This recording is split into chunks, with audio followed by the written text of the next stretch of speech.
Hey everybody, what's going on, and welcome to Guns N' Roses Central, and it's time for another episode of Guns N' Roses True Story. You guys are getting a ton of true stories so far this week. There's going to be plenty more to come when Guns N' Roses kick off their tour. So in the run-up to their first concert in Slane Castle in Ireland this Saturday, I wanted to take a look back at the 2010 gig they did in Dublin. Now this is an infamous gig because, the band walked off stage and then they came back on stage and fans left and booed. It was a really controversial gig.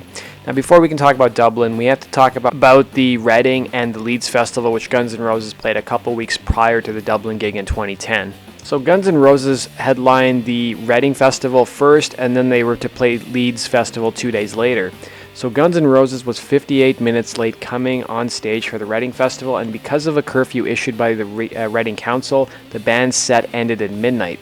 And the band was actually therefore not able to complete its set, but nevertheless they actually attempted to play Paradise City without amplification while the audience sang along. And there's a video on YouTube of them doing that, and I've linked to it if you guys want to go check it out. And following their performance at the Reading Festival, Axl actually voiced his frustration with the organizers and basically told fans that Guns N' Roses would not be playing the Leeds Festival 2 days later. However, 2 days came to pass and the band actually played the final night of the Leeds Festival, coming onto stage 30 minutes late, which caused Guns N' Roses to actually cut part of their encore. And Axl actually told the crowd, "We came here to play for you, but the cops and the promoters want to F us in the ass. We would play a few more songs for you, but we'll just play one." Now, following Guns N' Roses' performances at both festivals, Axl came out and basically lashed at both the organizers for the Reading and the Leeds Festival for pulling the plug. So basically, Axl claimed that there was a deal in place for the band to continue after the curfew, and either someone wasn't informed, someone changed their mind, or it was a con. And as you guys know, both of Guns N' Roses' headline sets ended late, forcing organizers to cut the sound before the final show, and Axl tweeted to fans, "You deserve better." Now, in the week leading up to Guns N' Roses headlining Reading and the Leeds Festival, there was a lot of talk about Guns N' Roses' lack of punctuality. And according to one of the festival organizers, he said it certainly is an option for them to go on late, but there isn't an option for them to carry on late. So at the band's last Reading Festival in 2002, Guns N' Roses showed up almost 2 hours late. Now here's the audio clip from 2002 with Axl telling the crowd at the Leeds Festival that the organizers wanted to cut their set short early, but Axl wasn't having any of it. Well, it appears that we're going to have an interesting evening. You see, the city council and the promoters say we have to end the show.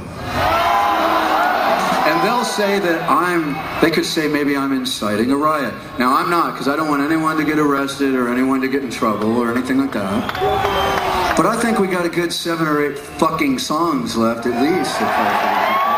And I didn't fucking come all the way to fucking England to be told to go back fucking home by some fucking asshole. All I've got for the last 8 years is shit after shit after shit in the fucking press, and Axl's this, Axl's that. I'm here to play a fucking show, and I want to play.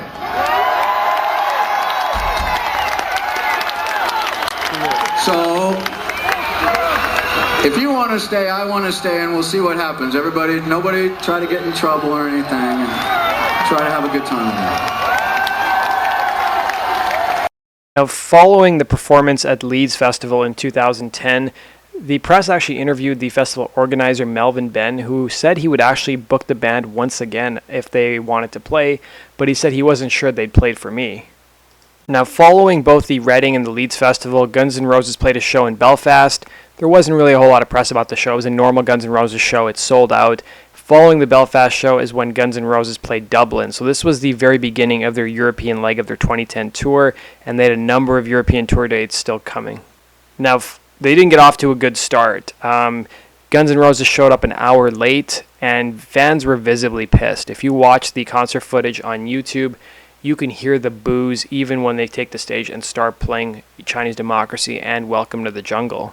So the concert opened up with Chinese Democracy, things were good. Second song in, they play Welcome to the Jungle, and the show is stopped because a bottle is thrown on stage, and then the crowd was warned. So Guns N' Roses play a couple more songs, It's So Easy, Mr. Brownstone, then the fifth song in the set, Sorry, another bottle gets thrown on stage, and basically Axl walks off stage. And during the opening number, Chinese Democracy, you can actually see that they're having some technical difficulties because one of the stagehands is actually helping Axl. As you can see in this photo, maybe he couldn't hear himself, or maybe he just needed some adjustments done. Now, following the first bottle that gets thrown on stage, here's what Axl told the crowd. Alright, here's the deal. One more bottle, we go home. It's up to you. We would like to stay. You want us to stay? We want to stay. We want to have some fun. If you don't want to have fun, all you got to do is let us know, and we got no problem. We'll go on our way.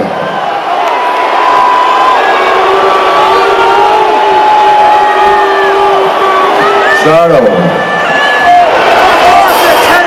Have a good evening.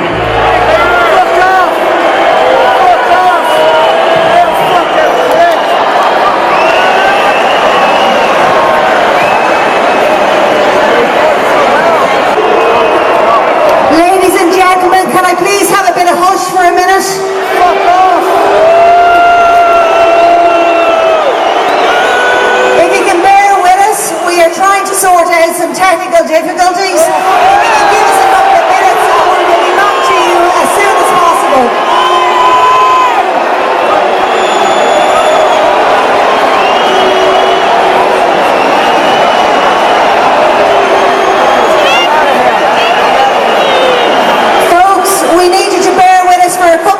And as soon as we have some more information, we will pass it on to you.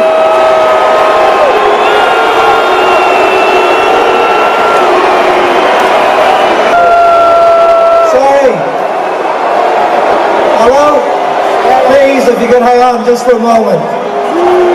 Sincere apologies about this. Okay, we're trying hard to get Axl to come back on stage. I would ask you, please. I would ask you please to refrain from throwing items at him. I promise you a great show, but you need to come, please. If you bear with us for 5 minutes, thank you for your patience. It's appreciated. Thank you. I'm sorry about this, but please be patient. Thank you very much. So after Axl walked off, the house lights went up and down, and the promoters and the security people actually were sending mixed messages to the crowd. So at one point they said, we're having some technical difficulties, and the crowd just started booing. And then they said, well, we're trying hard to get Axl to come back on stage, an organizer announced. And then they said, I'll ask you to refrain from throwing items. I promise you a great show, but you need to be calm. And the gig's promoters later issued a statement saying that they prevented Axl from leaving the venue. And almost an hour after Axl left the stage, he finally came back on, and Guns N' Roses returned to the stage and finished their set. Now, if you want to see footage of all of this that happened, the full gig is available on YouTube, including the section where Axl walks off stage and then the promoter and security people come on stage. Now, when Axl returned to stage, you could tell he was pissed off because he barely even moved. The picture you see here, he literally did not move from that position for most of the songs the rest of the night. Usually he's around, dancing around the stage, moving around. There really was not a whole lot of that. So if you guys want to see the full show, I've linked to it down below. And when you watch it, it's so weird because Axl's voice sounds so good, but then he's barely moving. And during the time that Axl was actually off the stage and people were booing and the promoters had to come out and calm the crowd, a lot of people just left the venue because at one point it was reported that the concert promoter said the concert's finished, you'll get your refunds at the box office, and that was it. So whoever stayed and waited were treated to the rest of the show. Here's a set list from the show that Guns played that night in Dublin. So a lot of the songs that you see on the set list are being played, by Guns N' Roses on this reunion tour. The only difference is I don't think we have a Dizzy Reed piano solo. Also Street of Dreams isn't really being played. They've never played it yet on this reunion tour as well, and Madagascar hasn't been played. And of course DJ Ash was not doing his Miraculous Ballad of Death solo as well. And then following the actual concert, while it was originally revealed that you get refunds, almost a week later, it was revealed that if you went to the actual gig, you would not get a refund, even if you left early, because Guns N' Roses came back and actually finished their set. Now, you would look at a show like this and think well, Guns N' Roses is never going to play the same venue again, right? Well, that's not the case. In 2012, Guns N' Roses returned to Dublin and played the O2 Arena once more. And that concert went a lot better, even though Axl showed up 30 minutes late. There really wasn't any issues. There was no bottles thrown on stage. The concert went off without really any problems, and it was reviewed reasonably well, a lot better than the 2010 show was. And Axl actually thanked the crowd at the end of the 2012 show and said, "Thanks for putting up with my lame ass and not throwing shit." Now, following the 2010 show in Dublin, about a month and a half later, we had some huge news if you're a Guns N' Roses fan. Guns N' Roses were playing the O2 Arena in London, and to many people's surprise, Duff came on stage and played several songs with the band. You know, at this point, it wasn't really known if Duff and Axl were communicating. There had been a bunch of lawsuits and back and forth stuff when they were in Velvet Revolver, but it seemed like they'd finally put that stuff behind them, and some people started to speculate that a Guns N' Roses reunion could be in the works. So that does it for today's episode of Guns N' Roses True Story. I hope you guys enjoyed that. Did any of you folks go to the Dublin gig? Because I know a lot of you guys are going to Slane Castle this year. So let me know if you went to the Dublin gig in 2010 or 2012. Let me know what your memories are of it. And thanks for watching, guys. Hit the like button if you enjoyed the contents of this video, and hit the subscribe button if you love Guns N' Roses as much as I do. And follow me on social media. The links to my social media channels are down below in the description box. Thanks, guys, and have yourself a good day.